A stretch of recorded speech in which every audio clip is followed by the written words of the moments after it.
Imagine this. Every day, your brain is running a marathon without your permission. Surprising, right? Well, it's true. The human mind thinks between 6,000 and 60,000 thoughts daily, and for many of us, a big chunk of those thoughts are repetitive, negative, or completely unnecessary. That's like having a radio in your head that you can't turn off, playing the same worry-filled songs on repeat. Here's something even more shocking. Studies suggest that 85% of the things we worry about never actually happen. That means we're spending a massive amount of energy and mental power on things that are purely imaginary. It's like paying a debt you don't owe. And for the 15% of worries that do materialize, most people find they can handle them much better than they thought they would. But here's the good news. You're not stuck with that overactive worry radio. This video series is your guide to changing the station. We'll start by shining a light on how to spot when you're overthinking and then dive straight into practical, easy-to-follow strategies that can help quiet your mind. From the power of setting a timer on decision-making to the art of mindfulness, distraction techniques, challenging your thoughts, and scheduling worry time, there's a toolkit waiting for you. And the best part? Each strategy is backed by real science, yet presented in a way that feels like chatting with an old friend. So, if you're tired of your thoughts running wild, you're in the right place. Let's embark on this journey together and reclaim the peace of mind you deserve. Welcome to Before You Overthink, Watch This. Your journey to a quieter mind starts now. Chapter 1, Awareness Before Change. Did you know that the average person has about 6,000 thoughts per day? That's a lot of opportunities to get caught in the overthinking loop. But here's the thing. Realizing you're in that loop is your first step toward getting out. Think of it like noticing you've taken a wrong turn on a journey. The sooner you realize it, the quicker you can correct your course. A study from the University of Michigan suggests that awareness of one's thoughts and feelings can significantly reduce the tendency to ruminate on negative thoughts. So, how do you become more aware? Start by paying attention to your thought patterns. Do you find yourself dwelling on the what-ifs and worst-case scenarios? That's a red flag right there. Psychologists often talk about the watcher technique. Imagine you're sitting on a bench in your mind, watching your thoughts pass by like clouds.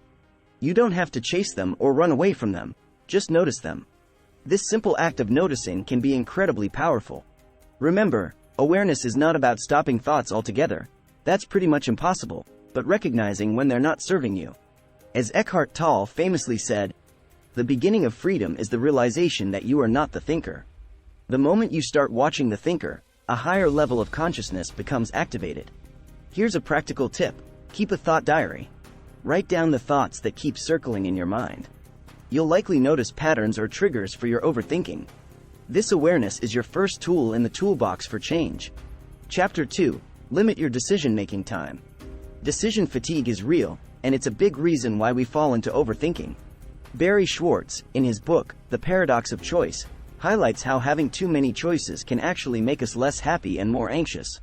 So, what's the solution? Limiting your decision-making time.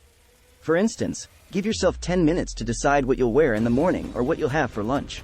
For bigger decisions, like buying a new car or choosing a holiday destination, give yourself a deadline of a week or two. This constraint can surprisingly free your mind. A study published in the Journal of Personality and Social Psychology found that individuals who set limits on their decision-making time were not only happier with their choices but also experienced less regret and doubt afterward. It turns out that the perfect choice might just be a myth. Here's a fun fact to keep in mind. Did you know that Steve Jobs wore the same outfit every day to reduce the number of decisions he had to make? It's a radical example, but it illustrates the point.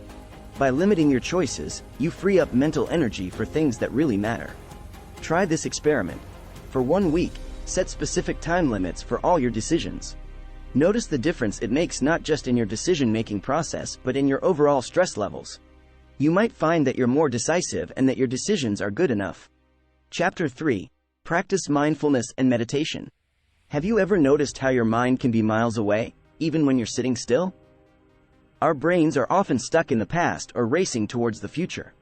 That's where mindfulness and meditation come in. These practices aren't new. In fact, they've been around for thousands of years, but their relevance has exploded in our modern, hectic world. A fascinating statistic from the American Psychological Association shows that mindfulness can reduce stress by up to 60%. Imagine cutting your worry in half just by being more present. Mindfulness is about tuning into the now, experiencing each moment as it comes without judgment. Jon Kabat-Zinn, the pioneer of mindfulness in the West, says it best. Mindfulness means paying attention in a particular way, on purpose, in the present moment, and non-judgmentally. It sounds simple, but it's a powerful antidote to overthinking. One way to start is by focusing on your breath. It's something we do all the time, yet rarely pay attention to. Try this. Take 5 minutes each day to just breathe. Notice the air coming in, filling your lungs, and then leaving. You'll be amazed at how it can calm your mind. Another strategy is to do a daily, mindful walk, even if it's just for 10 minutes. Don't listen to music or podcasts. Just walk and notice the sights, sounds, and smells around you. It's an excellent way to ground yourself in the present. Mindfulness isn't just for your quiet moments. You can practice it anytime, anywhere, while eating, showering, or even during a conversation. The key is to be fully engaged with what you're doing in the moment. Chapter 4. Distract yourself with activities. When your mind is a whirlpool of thoughts, sometimes the best thing to do is step away and do something else. Engaging in activities you enjoy can act like a mental reset button. It's not about running away from your problems, but giving your brain a break so you can return with a clearer head. Did you know that physical activity can boost your mood in just 5 minutes? A study from the Journal of Health Psychology found that even a short burst of physical exercise can significantly decrease stress levels. So, if you're overthinking, consider going for a brisk walk or dancing to your favorite song. But distraction doesn't just mean physical activity. Diving into a hobby can also work wonders. Whether it's painting, playing an instrument, or gardening, hobbies provide a double whammy. They distract you and give you a sense of achievement. Spending time with friends and family is another excellent way to distract yourself. Social connections can strengthen your emotional resilience, making you less prone to overthinking. A heart-to-heart conversation or a laughter-filled gathering can shift your perspective and lighten your mental load. Remember, the goal of distraction is not to avoid dealing with your thoughts forever. It's about taking a break so you can approach your thoughts more calmly and constructively later on. So next time you find yourself spiraling, ask yourself, what activity makes me lose track of time? Whatever it is, do more of that. Chapter 5. Challenge your thoughts. Have you ever stopped to question your own thoughts? It might sound a bit odd, but it's actually a crucial step in overcoming overthinking. Our minds can be tricky, often convincing us of things that aren't necessarily true. Cognitive behavioral therapy, CBT, a widely respected form of psychological treatment, teaches us to question and challenge these automatic thoughts. A key fact from CBT research is that our thoughts significantly influence our emotions and behaviors. This means that by changing our thoughts, we can change how we feel and act. One strategy from CBT is to use the 3 C's: catch, check, and change your thoughts. First, you catch yourself in the act of overthinking. Then, you check these thoughts for accuracy. Finally, you change them into more balanced and realistic ones. Dr. Aaron T. Beck, the father of CBT, often said, "The beliefs we have about ourselves, our world, and our future are like glasses through which we see the world. If your glasses are tinted with negativity, your world appears much darker." This chapter invites you to clean those glasses. For instance, if you're overthinking a mistake at work, ask yourself, what evidence do I have that this will have the catastrophic outcome I'm imagining? Often, you'll find the evidence lacking. This process of challenging your thoughts can significantly reduce the power they have over you. Another effective tactic is to look for alternative explanations. If a friend hasn't replied to your text, instead of concluding they're ignoring you, consider other possibilities. Maybe they're busy or haven't seen the message yet. This practice of considering multiple viewpoints can prevent you from falling into a negative thought spiral. Remember, challenging your thoughts is a skill that takes time to develop. Be patient with yourself as you learn to navigate your mental landscape with a more critical eye. Chapter 6. Set aside time to worry. It might sound counterintuitive, but setting aside a specific time to worry can be incredibly freeing. This technique, known as worry time, helps contain your overthinking to a particular part of your day, rather than letting it spread and consume all your mental energy.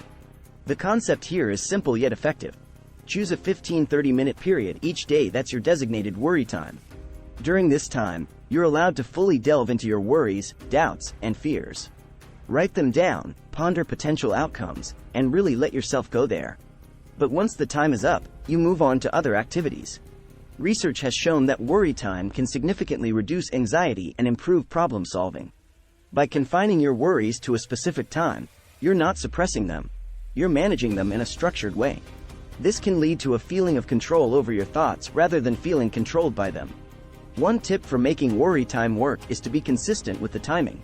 Perhaps early evening works best, allowing you to process the day's events without it affecting your sleep. If worries pop up outside of worry time, jot them down and save them for your next session. This practice reinforces the idea that there's a time and place for worrying, and it's not all the time. Timothy A. Pitchell, Ph.D., a procrastination researcher, suggests that procrastinating on our worries, by postponing them to worry time, can lessen their immediate impact and give us clearer heads for dealing with them more effectively. So, in a way, worry time turns the usual advice of "don't procrastinate" on its head, using procrastination as a tool for better mental health.